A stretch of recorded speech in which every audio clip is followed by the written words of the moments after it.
สบายดีสบายดีสวัสดีพี่ใหม่พี่น้องFCเด้อสุขุสุคนเด้อวันนี้ก็มาพบกับซาบิคือเก่าทางส่งซาบิคนบ้านป่าเนาะกับสบายดีFCทุกท่านเด้อวันนี้ก็มาพบมาพอกับซาบิคือเก่าพ่อแม่พี่น้องสบายดียามเช้าๆเนาะ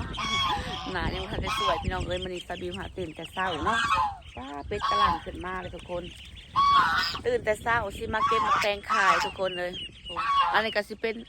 คอกหมูของเฮาเนาะมุ้งแล้วเป็นที่เรียบร้อยแล้วทุกคนเลยยังแต่สิเทพื้นเนาะเพิ่นสิเทพื้นมื้อนี้พี่น้องเพราะว่ามุ้งน่ะแล้วเมื่อวานนี้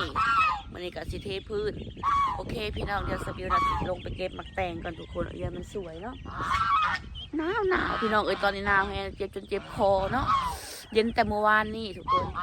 สบิวจะเอาผ้าห่มมาซักกับมาปาเองไปถึกเนาะไปพี่น้องไปเก็บมักแตงนำกันเลยน้องเอาแท้เอาว่าจ้าน้องอีสานไปพี่น้องไปหาคอนโดนี่กามุ่งเป็นเรียบร้อยแล้วไข่เต็มกันเลยมุ่งแล้วเมื่อวานนี้เนาะเมื่อนี้กะสิเทพื้นนะมุกก็คนอื่นมาทำคอยคนสิเทแล้วคนนั่งบริเกลือเด้อพี่น้องเลยทั้งหน้าคือประมาณนี้สังกะสีกะเพื่อนไพ่แล้วก็บนคอกงัวแล้วตัวน้อยตัวยาวตัวสั่งทุกคนเลยกระยามันนะประมาณนี้พี่น้องคอกหมูกะ3ห้องพี่น้อง2 8 เสาเป็ดก็ได้โอ้จะไงกระเหยียบเลยเนาะ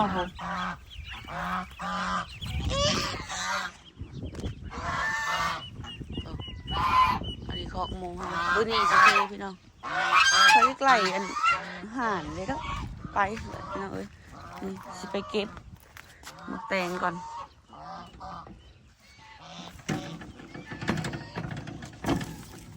โอ้ยมากันมันละวันตัด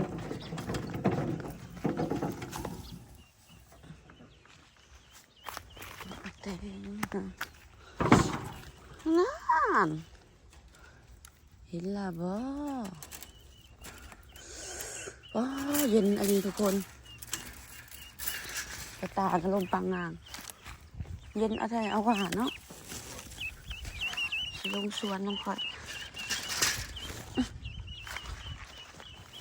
หนาวได้กันหนาวแล้วพี่น้องยามเลยละบัดปีนี้ถึงว่าหนาวแห้งเนาะหนาวกว่าจนสิฮอดสงกรานต์พี่น้องเอ้ยเบิดเดือนนี้กับสงกรานต์แล้วเนาะหนาวเอาแท้เอาว่าเราอยู่จะเก็บหมกเต็มเนาะ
ได้3 สอบแล้วพี่น้อง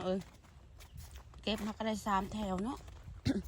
แถวนะยัง4-5 แถวปุ๊บสวิวก็ชิยุดเก็บก่อนทุกคนยังมันขายบูเบิร์ดเนาะเพราะว่าเขาสั่งบหลายสั่งละแสนละใดนี่นะพี่น้องยังมันบูเบิร์ดได้3 กระสอบนี่เนาะโอเคพี่น้องสวิวก็ชิโคโตเมื่อเห็ดทงขายก่อนเนาะยังมันช่วยแล้วพี่น้องเพราะแต่ว่ามันบ่มีแดดเฉยๆ